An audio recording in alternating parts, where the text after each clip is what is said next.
Baik, seperti biasa sebelum kita masuk ke pembahasan soalnya dan materinya, kita bahas dulu kisi-kisi TIU. Untuk kali ini adalah tentang silogisme.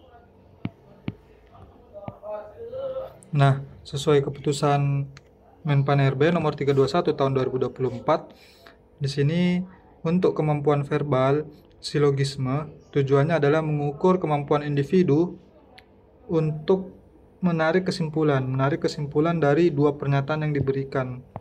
Nah, di sini dijelaskan ya, tertulis ada dua, teman-teman. Nah, silogisme di sini hanya ada dua pernyataan. Nah, silogisme kan sebenarnya bisa sampai tiga pernyataan, kemudian kita ambil kesimpulan. Tapi di kisi-kisinya ini hanya dua. Nah, semoga nanti soalnya memang benar-benar hanya dua pernyataan, karena biasanya untuk dua pernyataan itu akan lebih mudah. Tapi nanti kita coba berikan contoh juga untuk yang tiga pernyataan ya. Tapi fokus kita adalah sesuai dengan kisi-kisi, yaitu dua pernyataan. Oke, lanjut ke berikutnya. Untuk materi silogisme, jadi secara umum ada tiga ya, ada tiga modus. Yang pertama adalah modus ponens. Nah, misalkan ada premis satu, jika saya makan, maka saya kenyang. Kemudian di premis 2, saya makan. Nah, kesimpulannya adalah jika seperti ini, maka kesimpulannya adalah saya kenyang. Seperti itu ya, ini untuk modus ponens. Nah, kalau kita notasikan ya, jika saya makan, ini adalah P, kemudian saya kenyang adalah kui. Nah, saya makan P. Nah, jadi kesimpulannya adalah kui. Jadi seperti ini. P maka kui, kemudian P, maka kesimpulannya adalah kui. Nah, ini untuk modus ponens. Nah, sekarang yang kedua adalah modus tollens. Nah, sekolah ini premis satunya misalkan sama ya. Jika saya makan maka saya kenyang. Kemudian premis 2-nya adalah, nah di sini ada saya tidak kenyang. Saya tidak kenyang. Maka kesimpulannya adalah saya tidak makan. Oke, sekarang kita coba lihat notasinya. Nah, jika saya makan, ini P, kemudian maka saya kenyang, ini kui. Nah, ini saya tidak kenyang, artinya dia kebalikan dari kui, artinya ini negasi kui. Nah, kesimpulannya adalah negasi dari P, kebalikan dari P. Nah, kalau kita tulis, maka rumusnya menjadi P, maka kui, kemudian negasi kui, maka kesimpulannya adalah negasi P. Oke, seperti itu ya teman-teman. Jadi konsep dasarnya ini, nanti untuk lebih jelasnya kita akan di latihan soal. Nah, dan yang terakhir ada model silogisme. Nah, silogisme ini misalkan premis satunya, jika saya makan maka saya kenyang. Saya kenyang. Kemudian premis 2-nya, jika saya kenyang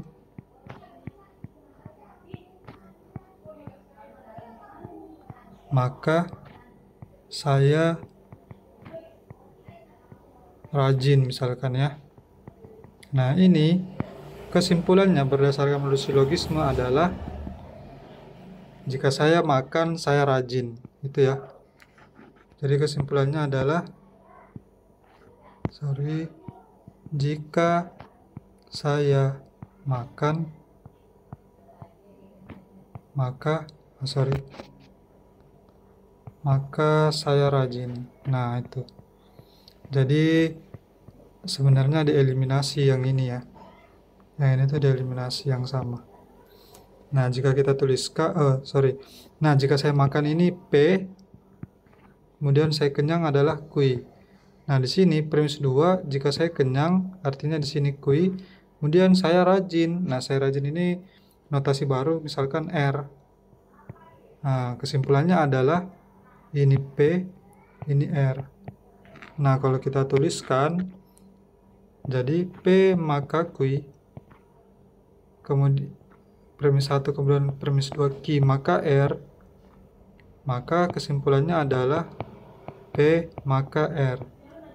Nah, ini ya teman-teman, untuk konsep dasarnya dari 3 modus, modus ponens, modus tollens, dan silogisme.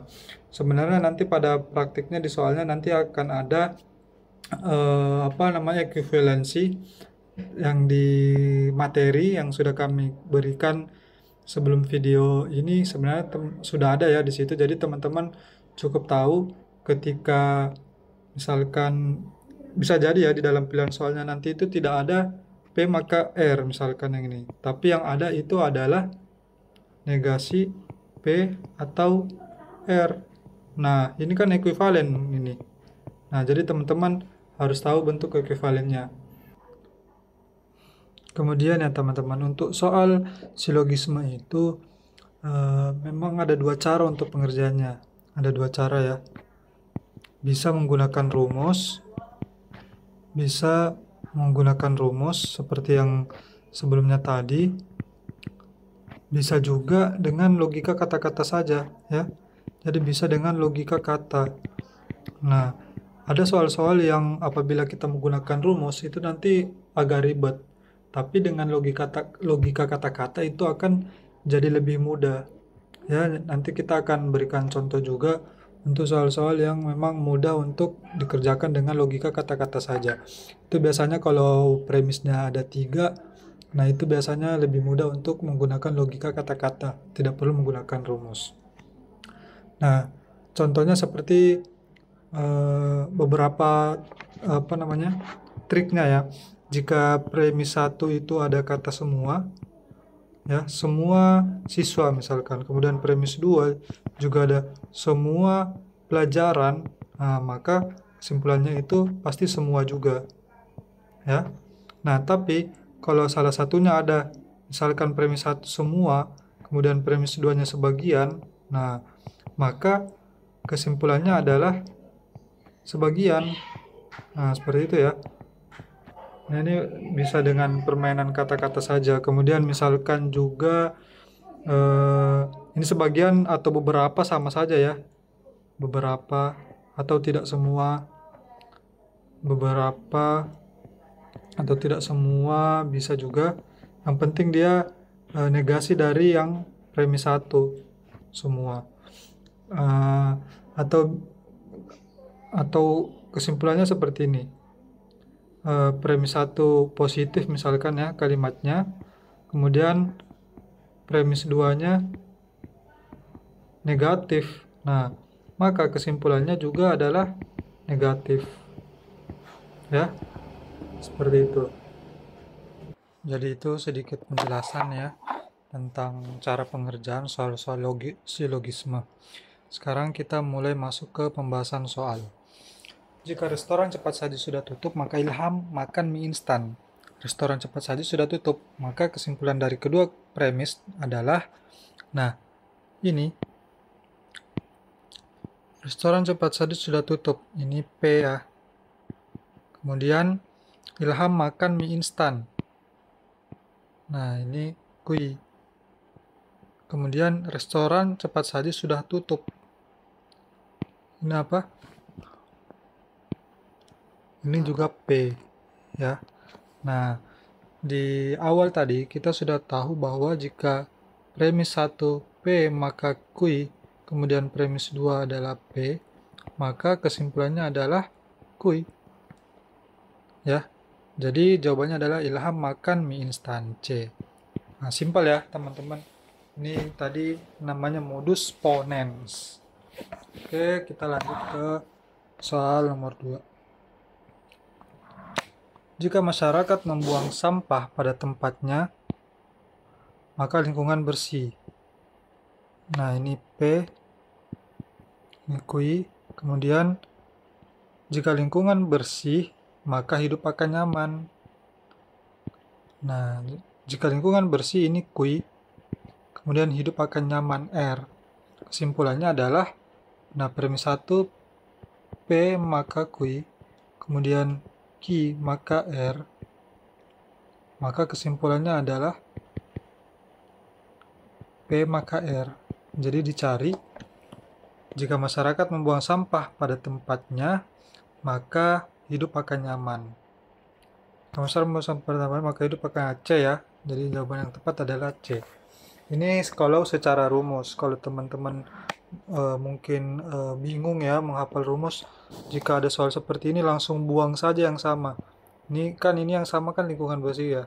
Nah, itu langsung coret-coret. Nah, jadi jawabannya adalah yang tidak dicoret. Gitu ya.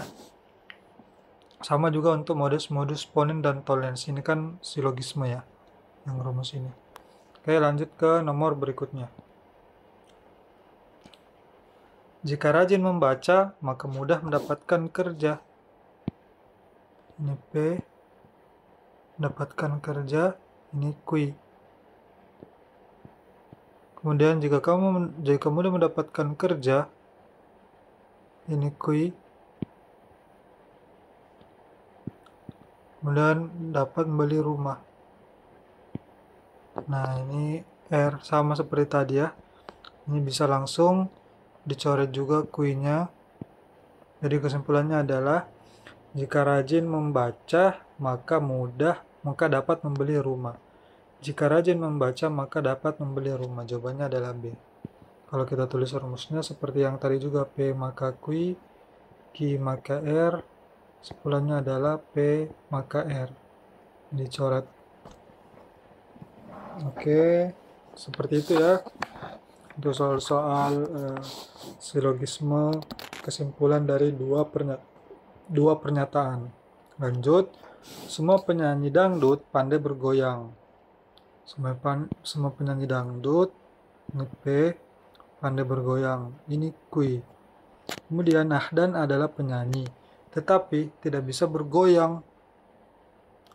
Nah, kesimpulannya adalah, nah ini lebih mudahnya menggunakan logika kata saja ya. Semua penyanyi dangdut pandai bergoyang. Nah, Ahdan adalah penyanyi tapi tidak bisa bergoyang. Artinya Ahdan adalah bukan penyanyi dangdut. Ya, begitu. Paham ya? Ini kan semua yang dangdut pandai bergoyang.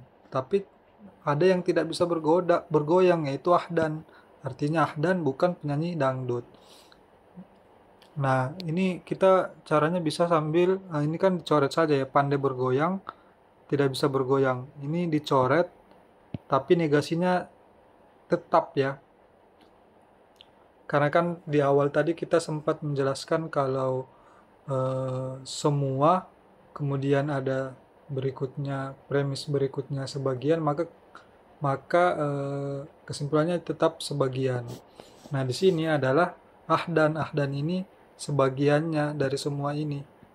Ya, seperti itu ya. Jadi Ahdan adalah bukan penyanyi dangdut. Jawabannya adalah D. Nah, ini lebih mudah menjelaskannya dengan menggunakan kata-kata saja, logika kata. Oke, seperti itu. Kita lanjut ke soal berikutnya.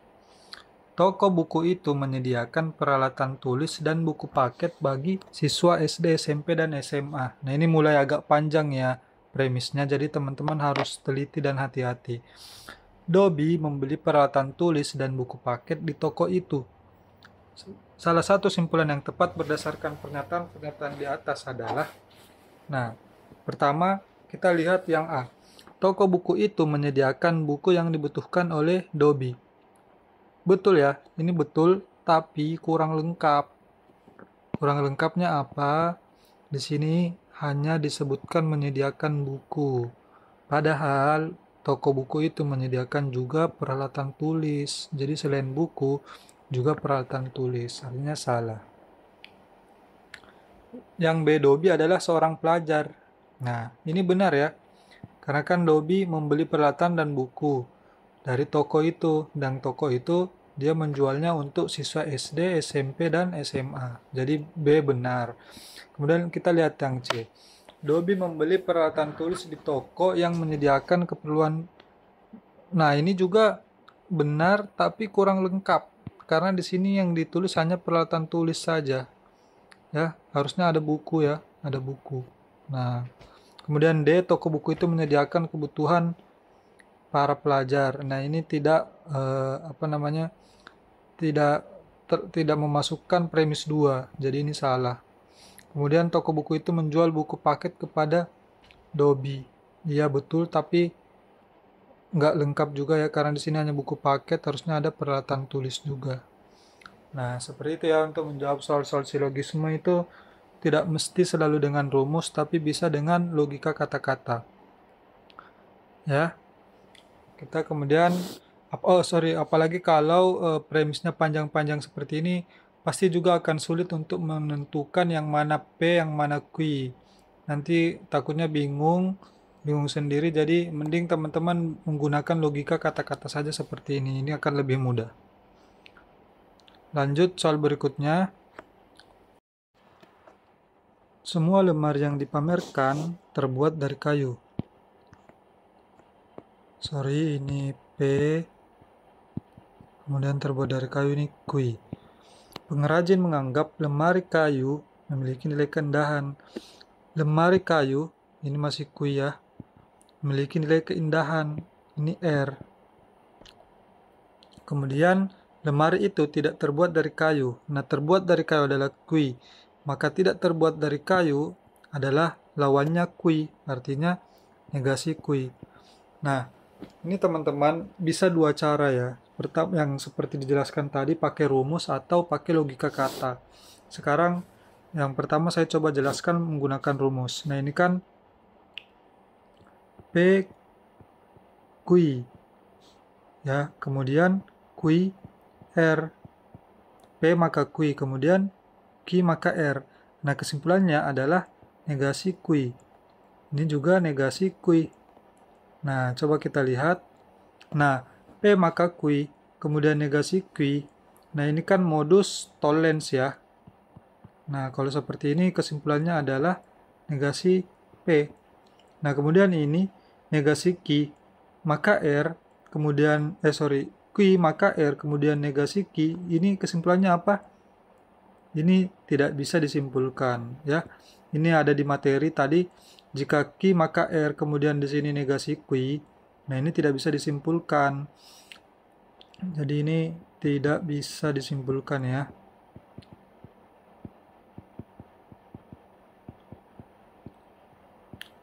Misalkan saja, jika saya belajar, saya lulus ujian. Saya tidak belajar. Nah, apakah akan tidak lulus ujian? Belum tentu kan? Belum tentu. Bisa jadi dengan tidak belajar ya bisa lulus ujian. Nah, yang ini akan ada kesimpulan jika tidak ada negasinya. Nah, misalkan Q maka R. Jika saya belajar, maka saya lulus ujian. Nah, premis yang kedua, saya belajar. Nah, maka kesimpulannya dia lulus ujian. Karena di premis 1 udah jelas kalau dia belajar, dia pasti lulus ujian. Gitu ya. Jadi kalau Q maka R kemudian negasi Q, ini nggak ada kesimpulan. Yang ada kesimpulan bisa juga negasi R. Q maka R kemudian negasi R. Nah, ini jadinya modus tollens sama seperti yang sebelahnya ini ya. Nih.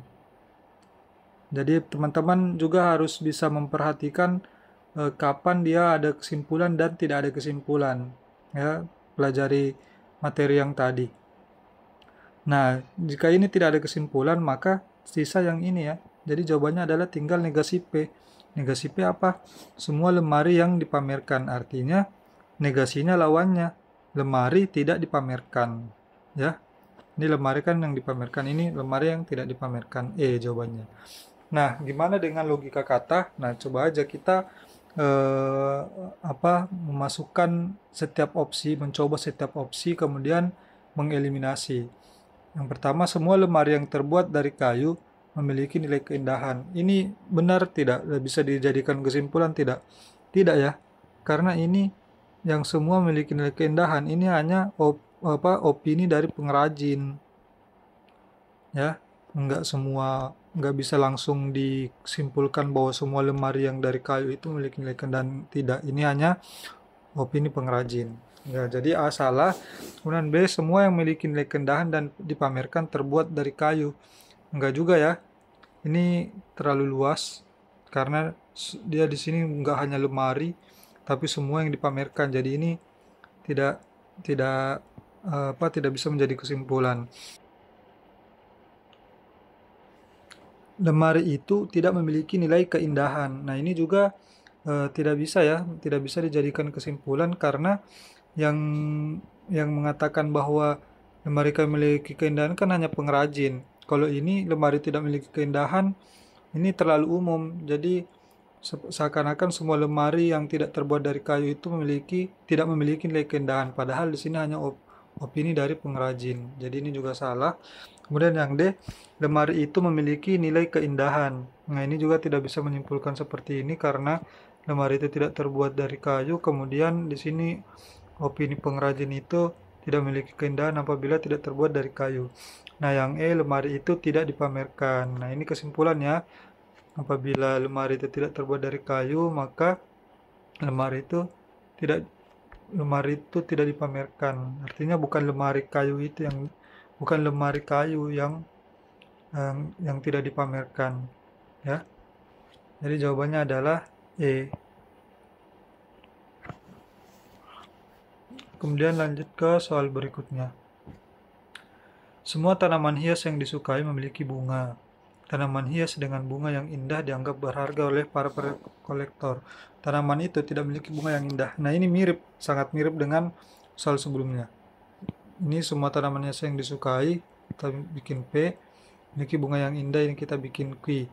Kemudian tanaman hias dengan bunga yang indah, ini berarti bunga yang indah itu adalah Q. Kemudian dianggap berharga oleh para kolektor, ini R. Nah, tanaman itu tidak memiliki bunga yang indah. Nah, ini juga negasi Q. Nah, kalau kita pakai cara yang rumus, maka P maka Q di sini. Kemudian Q maka R. Di sini kesimpulannya negasi Q. Sini juga negasi Q. Premis 2 negasi Q. Nah, kesimpulannya adalah, nah, jika P maka Q kemudian negasi Q, maka ini kesimpulannya adalah negasi P. Jika Q maka R kemudian negasi Q, ini tidak ada kesimpulan. Ya. Kalau yang ini kan modus tollens. Nah, yang ini nggak ada, bukan ponens, bukan juga tollens. Jadi ini tidak ada kesimpulan. Jadi jawabannya adalah negasi PP tadi apa? Tanaman hias yang disukai. Artinya tanaman tersebut tidak disukai. Oke, jawabannya adalah C. Nah, kalau mau pakai logika kata juga kita coba. Semua tanaman hias yang memiliki bunga yang indah disukai. Nah, ini kan hanya anggapan para kolektor ya. Dan ini juga tanaman itu tidak memiliki bunga yang indah. Ini salah ya. Karena premis 3 itu tidak memiliki bunga yang indah. Kemudian yang B, semua yang disukai dan memiliki bunga yang indah adalah tanaman hias. Tidak juga ya. Tidak juga. Di sini hanya hanya anggapan dari kolektor. Dan ini tidak mencakup ke semua premis. Kemudian yang C, jawabannya tadi. Kemudian D, tanaman tersebut memiliki bunga yang indah. Salah ya, karena premis 3 jelas-jelas tidak memiliki bunga yang indah. Kemudian tanaman tersebut tidak memiliki bunga. Nah, ini juga salah, karena bunga apa yang dimaksud ya. Oke, seperti itu. Lanjut ke soal berikutnya. Nah, jika Rara tidak bersekolah, maka hari libur tiba. Ini tidak bersekolah, ini P. Kemudian hari libur tiba, Q. Hari libur tidak tiba, artinya ini adalah negasi Q. Atau guru bekerja. Nah, ini R. Guru tidak bekerja. Ini artinya negasi R. Nah, sekarang kita lihat di sini ada, kalau kita tulis notasinya seperti ini ya. Rumusnya P maka Q. Kemudian di sini negasi Q atau seperti ini ya, R. Kemudian di sini negasi R. Nah, ini ada 3 ya, sama seperti sebelumnya. Tapi yang kalau ada atau begini, itu tidak bisa disimpulkan, tidak bisa dibikin kesimpulan langsung. Jadi kita harus ubah dulu. Nah, ini teman-teman harus tahu ekuivalen dengan apa. Nah, ini kan tetap kita tulis P maka Q. Nah, negasi Q atau R ini ekuivalen dengan Q maka R. Nah, seperti itu ya. Jadi di materi ada ini. Negasi Q atau R ini ekuivalen dengan Q maka R. Jadi kita bisa ubah Q maka R. Nah, ini kan kesimpulannya, ini kan langsung coret saja. Jadi tersisa P maka R. Kemudian premis 3 negasi R. Nah, ini adalah modus tollens lagi. Jadi jawabannya adalah negasi P. Nah, negasi P adalah Rara bersekolah. Oke. Seperti itu ya cara kerjanya. Rara bersekolah. Kemudian lanjut ke soal berikutnya. Semua siswa yang rajin belajar akan mendapatkan nilai yang baik. Siswa yang mendapatkan nilai yang baik biasanya akan diterima di perguruan tinggi pilihan. Nur adalah siswa yang rajin belajar. Nah, kita lihat semua siswa yang rajin belajar mendapatkan nilai yang baik. Ini adalah P, kemudian ini adalah Q. Siswa yang mendapatkan nilai yang baik, artinya ini Q, biasanya akan diterima di perguruan tinggi. Ini adalah R. Jadi P maka Q, kemudian Q maka R. Kemudian di sini adalah Nur adalah siswa yang rajin belajar. Di sini P. Nah, di sini ada P. Nah, kita simpulkan dulu yang 2 atas ini, langsung coret ya. Jadi P maka R, kemudian P. Nah, ini adalah modus ponens ya. Jadi kesimpulannya adalah R. Berarti R diterima di perguruan tinggi, artinya Nur diterima di perguruan tinggi. Nur akan diterima di perguruan tinggi pilihan, artinya jawabannya adalah C. Nah, kalau teman-teman tidak tahu rumus, bisa dengan logika kata-kata. Nah, kesimpulannya misalkan yang A, sebagian siswa yang rajin belajar akan diterima di perguruan tinggi pilihan. Salah ya, karena harusnya semua. Di situ dibilangnya semua. Dan juga di sini ada premis terakhir yaitu Nur. Harusnya Nur di sini dimasukkan. Yang B, siswa yang diterima di perguruan tinggi pilihan adalah siswa yang rajin belajar.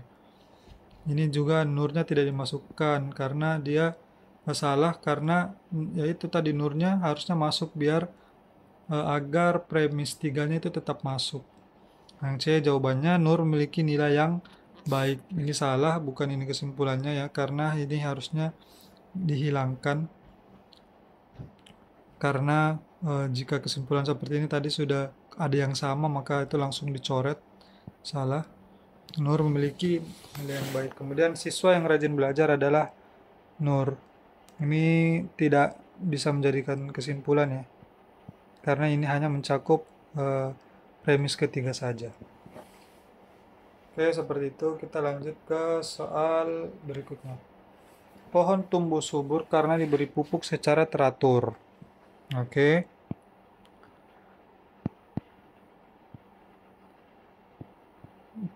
Pemberian pupuk dilakukan 1 minggu sekali, yaitu pada hari Minggu. Hari ini tidak dilakukan pemupukan, tetapi pohon tumbuh dengan subur. Nah, langsung ya bisa, berarti bukan hari Minggu ya. Ini kan, nah ini bisa dengan logika kata-kata, ini sebenarnya simpel ya. Pohon tumbuh subur karena diberi pupuk secara teratur. Kemudian pemberian pupuknya itu hanya 1 hari, yaitu di hari Minggu. Ternyata hari ini tidak dilakukan pemupukan, tetapi pohon tumbuh dengan subur. Nah, artinya jawabannya langsung adalah hari ini adalah hari selain hari Minggu. Jawabannya D. Nah, kalau kita bisa coret-coret ya. Nah, ini pohon tumbuh subur karena diberi pupuk. Nah, ini kan subur ada 2 kali nih. Tuh subur kita coret. Coret. ya. Kemudian pemberian pupuk nih. Ini juga pupuk secara teratur, ya. Jadi tinggal ini tidak dilakukan pemupukan. Jadi ini langsung negasi dari hari Minggu. Berarti hari ini adalah hari selain hari Minggu. Seperti itu ya untuk menjawab soal-soal silogisme. Oke, sepertinya sudah tidak ada. Cukup sampai di sini untuk video latihan soal silogisme. Kita kembali lagi bahwa kisi-kisinya itu untuk dua pernyataan, tapi tidak ada salahnya kita untuk mempelajari juga yang 3 pernyataan. Karena di tahun sebelumnya ya, tahun sebelumnya itu di SKD 2023 kisi-kisinya sama dengan tahun ini, tapi ada keluar soal yang 3 pernyataan. Tapi insya Allah mudah untuk mengerjakan soal-soalnya karena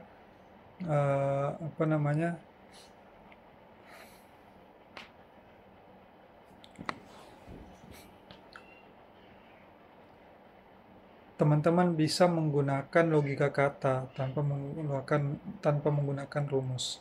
Teman-teman silahkan perkuat lagi materinya, banyak latihan soal. Setelah ini teman-teman silahkan mengerjakan soalnya ya.